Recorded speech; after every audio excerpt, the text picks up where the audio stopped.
Top Republicans are reacting to President Trump's surprise deal with Democrats, bucking his own party. It's a deal to avoid a government shutdown, and it would include a 3-month extension on the debt ceiling. And this just in from Republican Senator Ben Sasse of Nebraska, quote, "The Pelosi-Schumer-Trump deal is bad." Just one line there. We're going to look at this story as we get more reaction rolling in.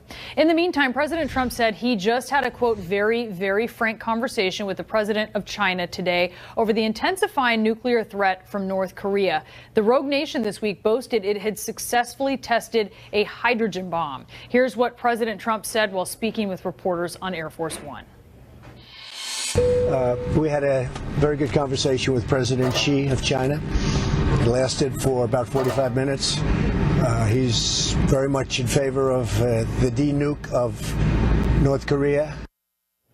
Joining me now is someone who has had to directly handle the North Korea threat, former Defense Secretary William Cohen, who served under President Clinton. Secretary, thank you so much for joining me. So you heard what he said there, that President Xi is very much for the de-nuke of North Korea. Right. There are many people who say you just have to live with the fact that this is where North Korea is. So is there an avenue for a denuclearization? Well, if China really joins the United States and we sit down with China and discuss with them an overall plan, in other words, what should a united Korea look like 15, 20 years from now, or maybe even a shorter time frame?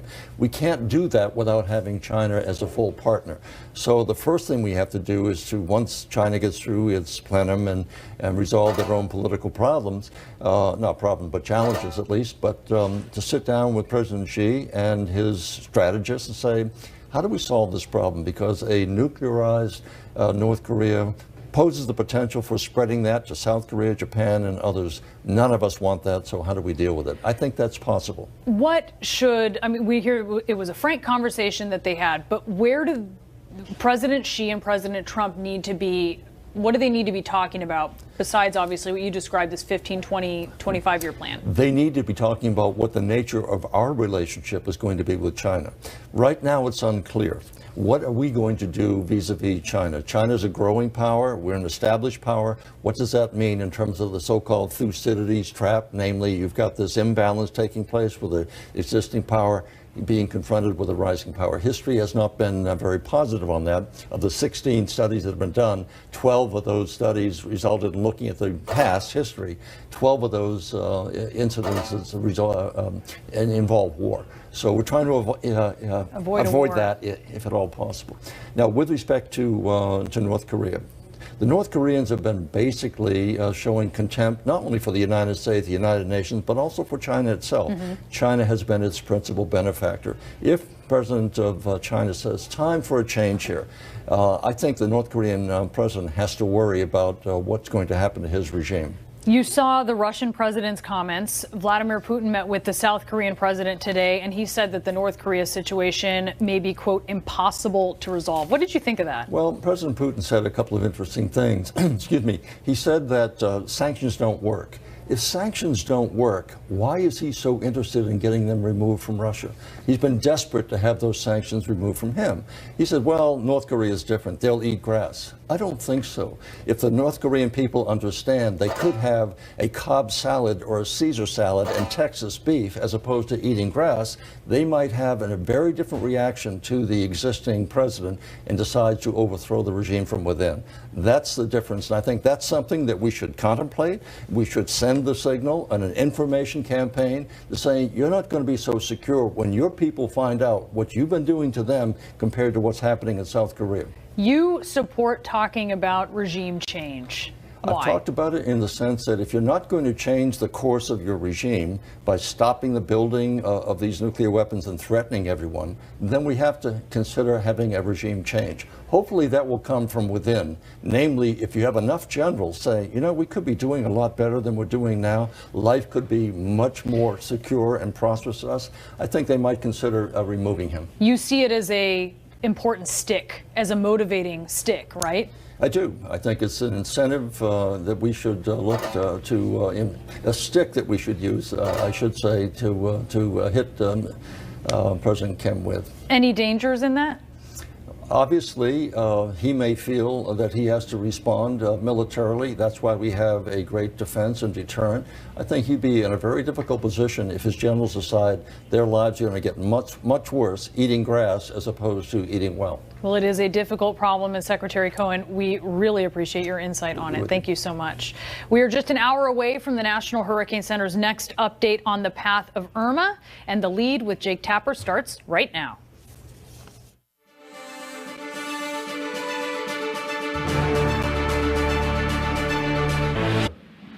Thank you, Jake. Now we go to meteorologist Tom Sater, who's in the scene. Today, President Trump says he is not sending mixed signals and that he doesn't have second thoughts about ending DACA, that program that protects undocumented immigrants who grew up here in the U.S.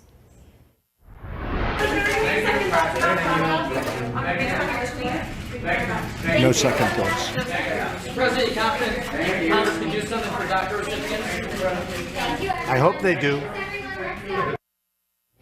But last night, the president tweeted that he would revisit the issue if Congress cannot reach an agreement on DACA in the next 6 months. The Trump administration had until yesterday to make a decision on the program's future or else face a lawsuit by the attorneys general of 9 states. And my next guest, Arkansas Attorney General Leslie Rutledge, is one of those who is pushing for a decision. Thank you so much for joining me on this. I'm wondering what you think about what the president has said here, where he may be revisiting this issue. Well, I commend the president for rescinding DACA in a very responsible fashion, that we need certainty for these individuals, for these dreamers. We need certainty for America. We are a country of laws. I don't think the president is sending mixed signals in any form or fashion. He rescinded, the Attorney General came out yesterday and rescinded DACA, again, in a very responsible manner and giving Congress time to act. And it's time for Congress to act on immigration. And that's what the president is asking them to do. Attorney General Rutledge, if Congress doesn't act, though, he's leaving open this possibility that he's going to revisit it, which seems to take some of the bite out of really pushing it into their lap to deal with, no? Well, actually, I read that tweet as the president encouraging Congress, listen, it's time, Congress, for you to do your job.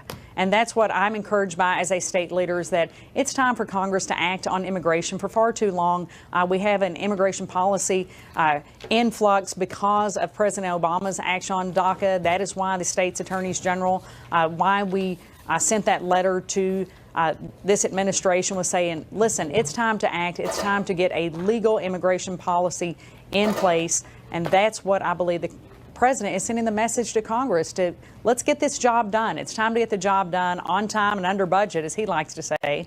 You've stressed that you're not asking the government to remove any person covered by DACA or rescind permits that are issued. But in guidance sent from the White House to the Hill, it says the Department of Homeland Security urges DACA recipients to use the time remaining on their work authorizations to prepare for and arrange their departure from the United States. So while that may not have been your intention, it appears that may be the result of this, no? Well, again, the letter that we sent was not asking the government to remove any individual. However, what the government has done now is said, yes, that those individuals who have license in place, that we're not going to renew those. However, they can stay through those license, through their approval time. They can, if it's expiring before March of next year, it's time to get those renewed. Turn that in by October 5th of this year. So this is a responsible plan, and I think that's what America needs, is a responsible plan this says to give these dreamers arrange for the departure. And even if you're saying that you're not talking about removing someone, advocating to remove a protection, even if there are issues with how President Obama put this in place, advocating to remove the protection, of course, has the result of someone perhaps being removed from the U.S. Well, yes, and I believe that the dreamers that I have met with, these young individuals, that it's imperative that all of us are prepared for situations and prepared for what might come. Here, the government has said, here are the time frames, here are the renewal process, here are the application process. take care of business, but let's also put the pressure back on Congress to take care of business. So these individuals, I encourage them to be prepared, but not to be panicked, because again, we have a responsible plan in place from this administration to try to correct the wrong that was done by the previous administration. It was, again, the previous administration that made these illegal, unauthorized actions, putting us in this uncertainty. And so now we're looking for certainty for all of these individuals that are impacted. Attorney General Rutledge, you say prepare but don't panic. If you were preparing to potentially be deported, would you be panicking? No, because these individuals, I know their status. Now they know the time frame from which they can properly apply to work toward certain goals. And again, the individuals I have met with are so encouraging, bright, talented individuals. But again, we are a country of laws, and that's why their parents came to this country, is because of all the great things that the United States has to offer. But again, we're a country based on laws, and so we must adhere to those laws. And that's why we must have an administration that adheres to the laws, and the executive branch putting pressure on the legislative branch is all that is happening here. We're simply seeing the President of the United States tell Congress, it's time to act. Let's get some legislation passed and address immigration reform. And quite frankly, there are senators and congressmen already with bills in place or in the drafting process. But the number 2 Republican, John Cornyn, said they're not. Right. He said, here's what he said. There's no way it's going to be a standalone. And he basically said there's no way they're going. He said there's no way they're going to address this in soon. So there may be bills that are out there, but I mean, the buck kind of stops there, right? With the top Republicans in the Senate. Well, the buck stops with the American people, and the American people need to tell the men and women that they have elected to the United States Congress, House of Representatives, and the U.S. Senate that it's time to get some legislation passed. That as the Attorney General of a state, as the executive office, we don't have the option to kick things down the road. And so we're now asking Congress to pass some reasonable immigration reform to address this issue and other issues. All right. Well, Attorney General Leslie Rutledge of Arkansas will be watching as well. Certainly, Congress hasn't inspired a whole lot of confidence in passing legislation recently, but we'll be keeping an eye on that. Thank you, ma'am. We appreciate it. Thank you. And next, Hurricane Irma is already battering the Caribbean. It's 185-mile-per-hour winds right now, sustained winds, gusting up to 225 miles per hour, as people in Florida are scrambling to secure their homes and stock up on supplies or get out of the state altogether. We're going to be live in Miami in just a moment.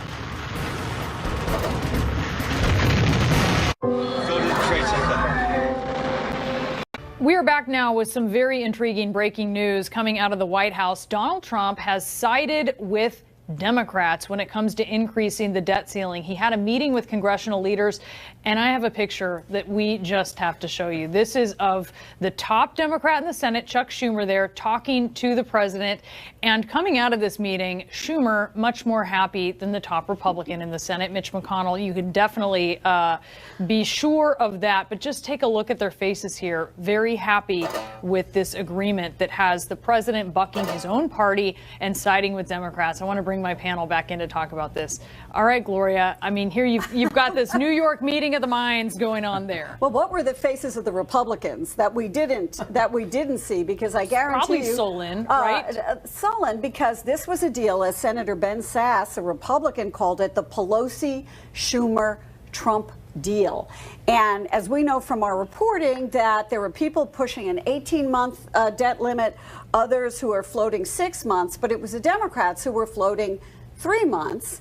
And the president just made a unilateral decision, as he can do, to say, okay, I'm going to take the deal that that Chuck Schumer offered. And I think the Republicans were beyond annoyed. What's the matter with this, David, though? Even if he is just kicking the can down the road for 3 months, what's the matter with not having this fight right now and putting it off. We've seen Congress have smaller extensions on whether it's the debt ceiling or it's government funding. We've seen these things. Well, the argument against it is they're going to have to go through all of this again in December, right around the holidays. A nice holiday present for the GOP, which it's sort of become an annual event with the Republicans. But a White House aide just emailed me and said, look, there's too many important things on the agenda. Republicans will pass another debt ceiling when push comes to shove. They want tax reform. And also, a short-term deal allows funding for what you're covering today, another catastrophic hurricane that is going to pulverize this country. And we just saw the last week what the people of Texas and Louisiana are going through. The White House is arguing, get this off the table, so it keeps the government open, so we have funding for victims of Hurricane Irma. That's going to be their case. I think this is very much, perhaps the biggest example yet of on-the-job learning as president. Presidents, like every other job, learn on the job, and the president has power. The president does not have to outsource everything to the House or Senate. He can sort of make things happen. I think that's an example of this here. Look, but I think I'm told the president was affected by what he saw in the aftermath of Hurricane Harvey. We obviously see what's happening in Florida. Some of his personal properties are involved in this. He knows what's going on. He does not want Washington sort of to be at each other's throats over this. Now, the question is, it probably will come in December, but he does have, more leverage here. But I think this is a sign that he is, it's what some Republicans and conservatives worried about. That picture of Senator Schumer and the president. At the very beginning in January, this seems like a million years ago, conservatives thought he's going to cut a deal with Schumer on infrastructure. That, of course, didn't happen. And this may be a one-off. This may be a one-off thing. Even some Democrats are suspicious about sort of all of this, but certainly very interesting. Some other intrigue in this meeting, Gloria. Ivanka Trump walks into the meeting, takes part in the meeting, and CNN has some reporting that Republicans seem to be dismayed by her presence there. What's going on here? Well, and there is some pushback on that, as Jeff is also reporting. Look, I think Republicans were dismayed by what was occurring in the meeting, and so they may have acted like they were dismayed by Ivanka. We don't really know the whole story yet about whether she was in the meeting apparently to talk about child care, tax credits, et cetera, and she may have provided some relief to Republicans who didn't like what was going on. I think there's also a question just among Republicans on how much juice Ivanka has. There's all this palace intrigue constantly about how much influence she has over the president, right? She's the most powerful advisor in the White House. But when push comes to shove, she doesn't land on the same side as the president on a lot of these issues. And I think that's a constant conversation, I think a Washington conversation about, is she just in the room as a symbol, or does she really have some pull and influence over the president? We know that she is very committed to this issue, that she was in there to talk to leaders about. And this is the first time, we are in September, the first time that these four leaders have sat down at the White House with the president. That's sort of unusual. But I'm told, as a fuller picture this comes together, as Gloria was saying earlier, Republicans were annoyed in general. I'm told that Senate Majority Leader Mitch McConnell was a bit more annoyed by Ivanka Trump, perhaps, but by the whole picture. Speaker Ryan has said in a statement he was not annoyed by her at all. All right, very good point. All right, Jeff Zeleny, David Catanese, Gloria Borger, thank you to all of you. Next, President Trump says that he's ending the Dreamer program, which protects undocumented young people brought to the U.S. by their parents who really know no other country other than America. Then he tweets that he might revisit this decision. Then today he insists he's not sending mixed messages. One of the state attorneys general who threatened to sue over that Obama-era program is going to join me live.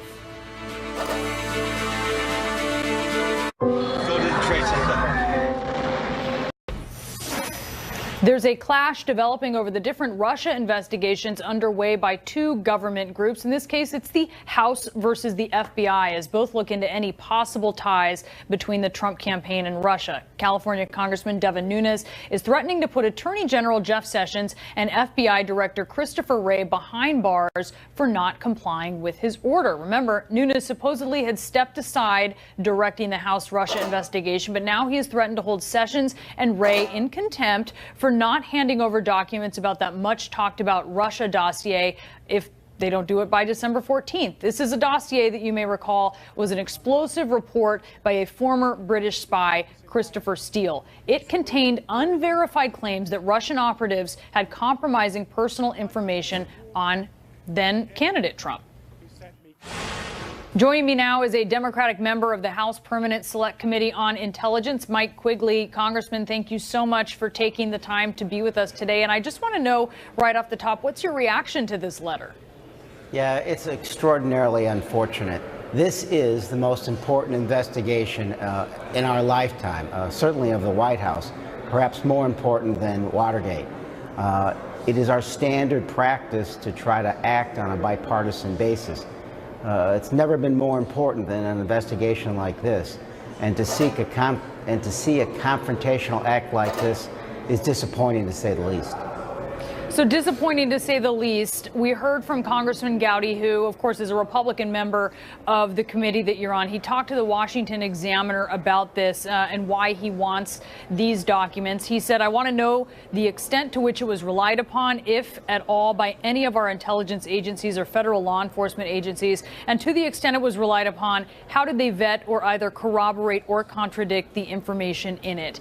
Is that your perception of what Congressman Nunes is seeking here? Is that the reason that you understand he's looking for this information? Well, that's the reason I hear from them. What I actually perceive when I hear that is their attempt to discredit Christopher Steele, rather than doing our due diligence to see if, in fact, the dossier is accurate or not. And if you want information, there's a standard practice here. You first seek voluntary compliance, and you do so on a bipartisan basis. If that doesn't work, then with advising consent from the minority, you go forward with a subpoena. But we've committed to working with the Justice Department to coordinate with them on these three investigations. That coordination is especially important now. When you go to a confrontational mode first, it makes it far more difficult for further cooperation to exist. Is it fair, though, for Congress, or in this case Republicans, obviously, since they don't have Democratic support in this, to look into Christopher Steele and this dossier? Some of the things in it are, as far as we can tell, unfounded. Many of them are controversial. Is it fair to look into that and to see if the FBI relied heavily on this or looked into this? What would the problem be with looking into these allegations? I think it's valuable for us to do our due diligence to see if the dossier is accurate. I've never been made aware of anything about it that is inaccurate, but I think you'll let the investigation take its course. To jump in now, again, on a confrontational tact makes absolutely no sense. I think our commitment was to work with the Mueller investigation and to provide assistance when we can, not accuse them of things as my Republican colleagues are at this point. Do you generally feel like Republicans are cooperating with special counsel? Look, I think we had a good situation set up with Mr. Schiff and Mr. Conaway working on our side with the Justice Department, with Mr. Mueller. I thought we had an understanding that we were going to coordinate, and I applaud their work. This is attacked in the opposite direction. It's not going to help any of the investigations. I want to ask you about what appears to be a conflict that has come up. Paul Manafort, former chief of Donald Trump's campaign, one of them, the second to last, he has spoken, of course, to Senate investigators. There's a transcript of that discussion, but it appears his lawyers, or we know that his lawyers, are saying no, that the FBI cannot access this, that special counsel Robert Mueller can't have access to this. What do you think about that? Yeah, it's another element in the same problem. The Senate investigation, the House investigation, and the Justice Department investigation have to be coordinated.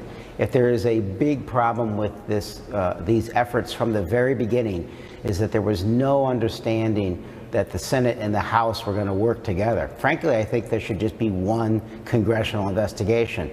You start to see the fissures that exist when you don't have that agreement, that cooperation, that coordination. You have conflicts like this.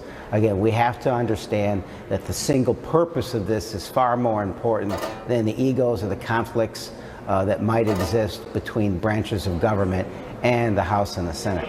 The former National Security Advisor Susan Rice testified before your committee today. I know some of it you certainly can't tell us what she said, but coming out of that, what were your I guess, impressions about what she said? Were new questions raised? Were your answers, or were your questions answered?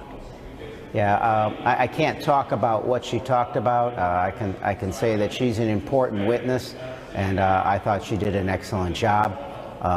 She's only one of a long series of witnesses that we have to question.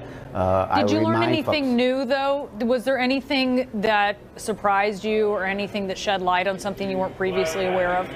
I think it's important to put it in this context. I think the majority is attempting to use the issues of masking and unmasking as an attempt to deflect from the core purpose of this investigation. So it's my sense that that's why the majority wanted her there, but I can't talk about much in specifics as to what she testified to. Yeah, we do understand that. All right, Congressman Mike Quigley of the Intel Committee on the House side. Thank you, sir. Thank you. Floridians are keeping a very close eye on Irma. The Russia investigation back in the spotlight. Former National Security Advisor Susan Rice has been meeting this morning with the House Intelligence Committee. Seeing some video right there. Tomorrow, it will be Donald Trump Jr.'s turn in the hot seat. The president's son facing questions in the Russia investigation, his first time facing congressional investigators. CNN senior congressional reporter Manu Raju has all of the details on this. Manu, what are you picking up? I just spoke with Joaquin Castro. I don't know if you had a chance to hear. He called the conversation with Susan Rice very informative.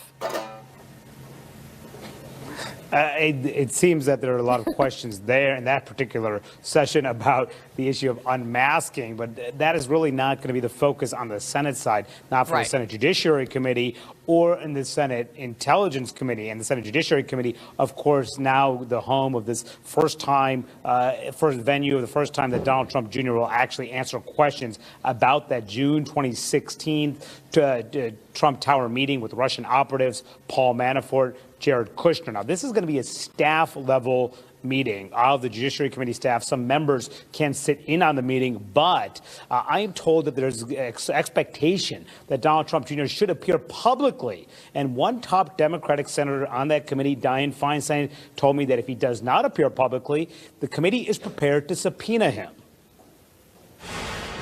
There's an interview scheduled. I'm not sure exactly where it is. It's a staff interview. Right. Will there be committee members going? I can't comment on that because I don't know. What about yourself? The process that we decided on, if a committee member wants to go and drop in, that's fine. But these are staff interviews, and the staff is not to be interrupted. No senators to take over the interview. Do you plan on going, Senator? No, I do not. We will have a public hearing with Mr. Trump at an appropriate time.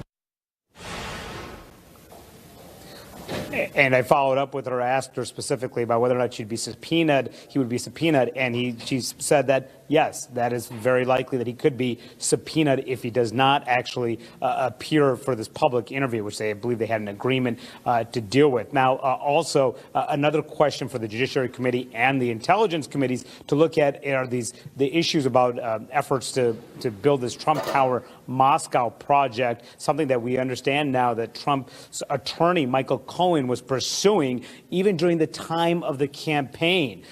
This is something that Lindsey Graham, the Republican senator from South Carolina, also said that he's interested in learning about it, whether or not this is any evidence of business dealings with Russia. He also expects Cohen also to come to his committee as well. Any timing guidance yet on when? I mean, this would be a huge deal if Donald Trump Jr. appears publicly in a hearing. Any timing guidance on that? We've been asking members. We don't have indication that it's been scheduled yet. But that's something that some Democrats in particular want to happen this month. Chuck Grassley declined to comment, the chairman of the committee, when I asked him about that just moments ago, Kate. Stand by for that. Great to see you, Manu. Thank you. We are tracking, staying very close to Hurricane Irma, monstrous Category 5 storm as it moves closer to the United States. The latest from the National Hurricane Center and a look at the worsening conditions happening right now in Puerto Rico. That's coming up.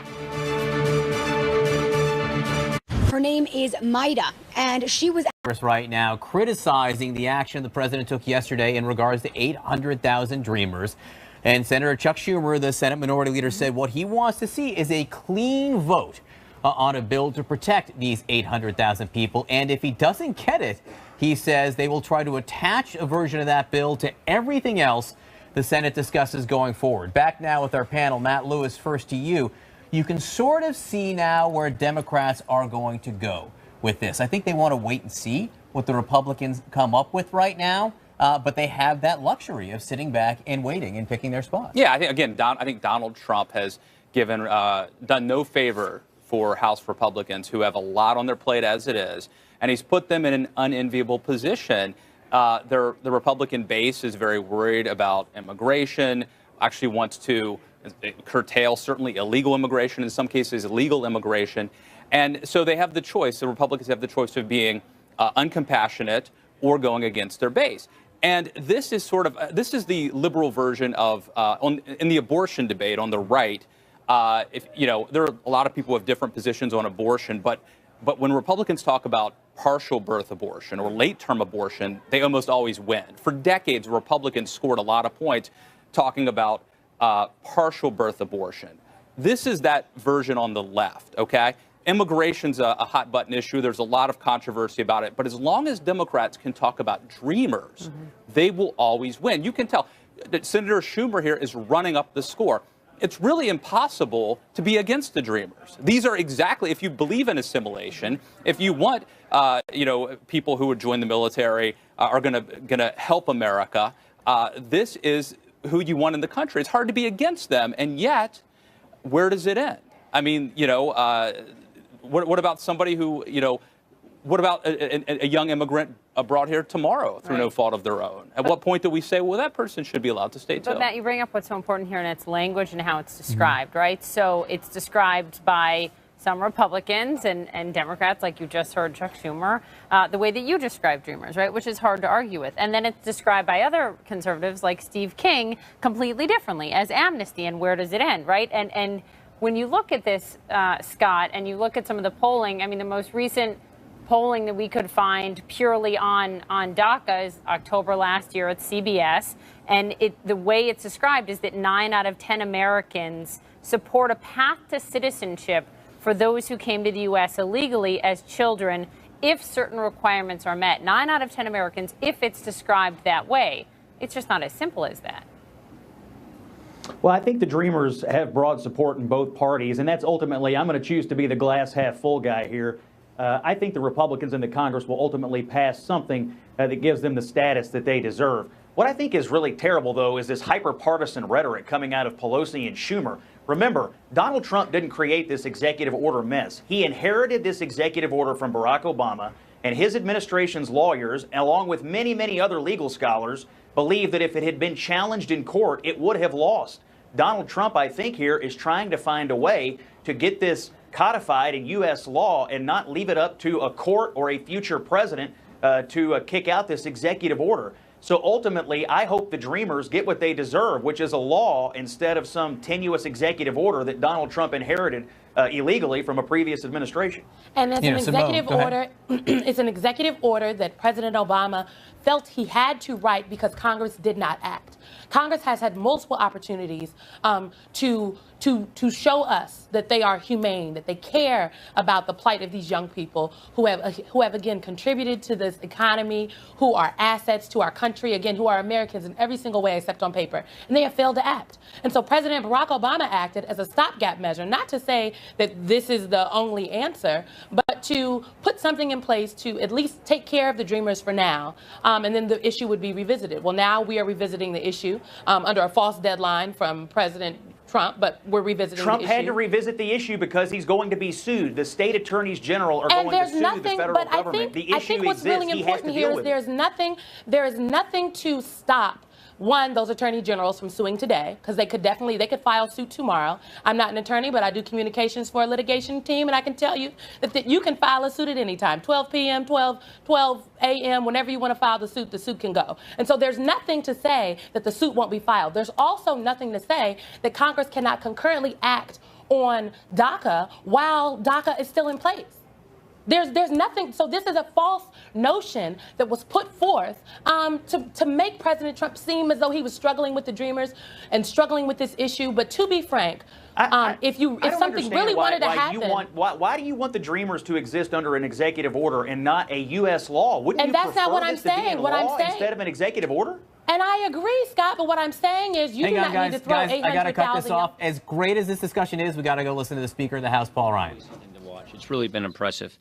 When this all started to unfold, they were reaching out to express the urgency of the situation. I mean, 52 inches of rain, this is something we've never seen before. And so they made it clear to us just how vast this problem was. And as soon as we finish here, the House will take action, as Kevin just said, on installment on this. We will not leave until this is done. Nothing can really capture just how big and wide this devastation is. You hear a lot of numbers, tens of thousands of people in shelters, hundreds of thousands of homes damaged. Nothing can really capture this. When we look at, you turn on the TV in America today, you look at all the vitriol, you look at the bitterness, you look at, rioting and all the rest of this. You begin to wonder whether or not our civil society is holding together. This hurricane shows that it is. This shows that our civil society is still very, very civil. An email went around Janesville, Wisconsin to the various churches and schools, and we wanted to fill up one semi-trailer at Farm and Fleet with a business named Huffcore to send some aid down to the J.J. Watt Foundation, a local hero place for the Houston Texans. And the next day, when we all collected stuff at our kids' schools, we didn't fill one semi-trailer, we filled 9. That's just in Janesville, Wisconsin, getting aid down to Houston. And so what I think is a good story out of all of this is, in this country, citizens, when they see other citizens in need, they step up and they answer the call. And so it is something that we should take stock and encouragement from. Now, we, government, have a responsibility as well. And as the majority leader said, technology is a good thing and it's helping us. But what it's also doing is it's moving money very fast through the system, as it should. And that is why we will not leave until we get this done, to make sure that the response is there. We've got another hurricane right now, Hurricane Irma, headed to our shores, and it's critical that we act immediately. So for now, we've got to make sure that we team up with our first responders. We are really encouraged and heartened by the people grabbing their boats and going and rescuing their citizens, by people all around America sending aid. And with one more hurricane, one that 185-mile-per-hour winds hitting our shores again, those people in that line are in our thoughts and our prayers. So I just think it's really important that we take stock of the fact that civil society in America is well and alive and is on display. Citizens are helping each other, and the government will be there to respond to the needs of these people who have faced this unprecedented devastation. Any questions? Mr. Speaker, following the president's decision yesterday on DACA, put the ball in Congress's court, and I was wondering whether you would support a standalone bill to address the DACA fix, or whether you think there needs to be broader immigration. And then the second part is, you previously had told conservatives when you became Speaker you would not bring out immigration bill to the floor without a majority of Republicans supporting it. Do you still stand by that? So first, let me say, President Obama was wrong to do it in the first place because he overstepped his constitutional bounds. We, the President and Congress, take an oath to support and defend the Constitution. So President Trump was right in his decision. He made the right call. I'm also encouraged by the fact that he gave us time to work out a consensus, to find a compromise, because these kids don't, for the most part, don't know any other home than the United States. So I think the president was right to give us the time we need to find that compromise. Where does that compromise exist? That's what we're going to spend the next months figuring out, where that compromise is. But I think it's totally reasonable and appropriate that when you take a look at the DACA dilemma, this is a dilemma that in large part stems from the fact that it is a symptom of a larger problem. And the larger problem is that we do not have control of our borders. And so it's only reasonable and fitting that we also address the root cause of the problem, which is borders that are not sufficiently controlled, while we address this very real and very human problem that's right in front of us. So I think that's perfectly reasonable. As to your second part of your question, we will not be advancing legislation that does not have the support of President Trump, because we're going to work with the president on how to do this legislation. And if we have legislation coming through here that is worked with and supported by the president, I'm very confident that our members will support that. Susan. I'll say they'll only support a 3-month increase in the debt ceiling. It seems like they're trying to extract something out of the dreamer. I think that's a ridiculous idea. I hope that they don't mean that. Let's just think about this. We've got all this devastation in Texas. We've got another unprecedented hurricane about to hit Florida, and they want to play politics with the debt ceiling? That will strand the aid that we need to bring to these victims of these storms that have occurred or are about to occur. And then they also want to threaten default on our debt. I think that's ridiculous and disgraceful that they want to play politics with the debt ceiling at this moment when we have fellow citizens in need to respond to these hurricanes so that we do not strand them. I think what the leaders you just described proposed is unworkable, and it could put in jeopardy the kind of hurricane response we need to have. Look, many of us got the calls from the administration and OMB who said FEMA is moving so fast that we're running out of money as early as Friday to Tuesday. So we've got to make sure that we have the authority, legal authority, to go out and be able to put money back into FEMA so we can respond to these hurricanes. Not to mention the fact that we already have to start pre-positioning for the fact that Irma is about to hit Florida. And to play politics with a debt ceiling like Schumer and Pelosi apparently are doing, I don't think is a good idea. Chad. Thank you, Mr. Speaker. To that end, though, you say it's disgraceful, but why not then lift the debt ceiling on your own with your own side? The Democrats historically have been critical of your side of not providing the votes on big things. You guys have the majority.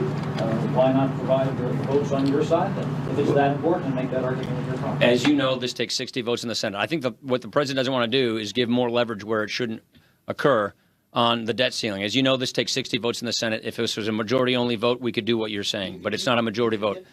It is a 60-vote bill in the Senate. You know that. Yeah. Last question. Hundreds of thousands of dreamers are now looking to you to see what comes next here. Can you guarantee them that you will take action on this issue, that you will hold the vote at some point in this Look, I think people should rest easy, and I think the president made the right call, and the president also gave us the time and space we're going to need to find where that compromise is. As I mentioned in my opening remarks, this is a home that people know, and they don't know any other country as a home.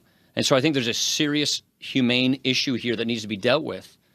But it's only fitting and reasonable that we also deal with some of the root causes of this problem, because what we don't want to have happen is another DACA problem in 10 years from now. We want to make sure that we fix this issue for these kids, for these young people, and address the root cause of the problem so we don't have the same thing 10 years from now. And that's totally proper. So I do believe that there is a compromise to be had here. I do believe that Congress, and we're going to work with our members to find out where that compromise is so that we can bring resolution to this very legitimate problem. Thank you. House Speaker Paul Ryan there with a few major headlines saying it's reasonable that Congress should address border security at the same time that it addresses DACA. Also saying that they will not move forward any legislation that they don't know that the president will sign off on. As Marco Rubio said, tell us what you will sign off on, Mr. President. So they don't have that answer yet. No idea what the president would support or would sign. That message from Paul Ryan right now. We will see how to kind of square that circle. All right, we are just minutes away now from an updated forecast on Hurricane Irma. Is it still directing its ire at Florida even after it goes through millions of Americans in Puerto Rico? We'll get that update in just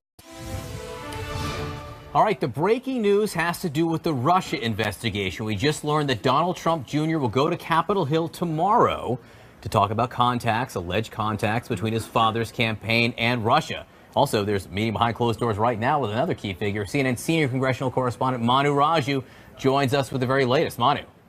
Yeah, that's right. Donald Trump Jr., the first time he will have a chance to undergo extensive questioning from both Senate Judiciary Committee staff and members tomorrow, going behind closed doors. This, of course, after the revelations that he had met with Russian operatives in June 2016 after being promised dirt on the Clinton campaign, a meeting that also included Paul Manafort, then the campaign chairman, and Jared Kushner. Now, I am told also separately that the Senate Intelligence Committee does plan to question Donald Trump Jr. as well, and the chairman chairman of that committee, Richard Burr, told me yesterday there are a number of questions that are still, the committee still has about what the Russians actually intended to happen from that meeting. Now, Donald Trump Jr. is trying to make very clear that he's going to cooperate, saying, his lawyer saying in a statement, we look forward to a professional and productive meeting and appreciate the opportunity to assist the committee. Now, another big name, John and Poppy, is Susan Rice, President Obama's former national security advisor and someone who has been criticized by Republicans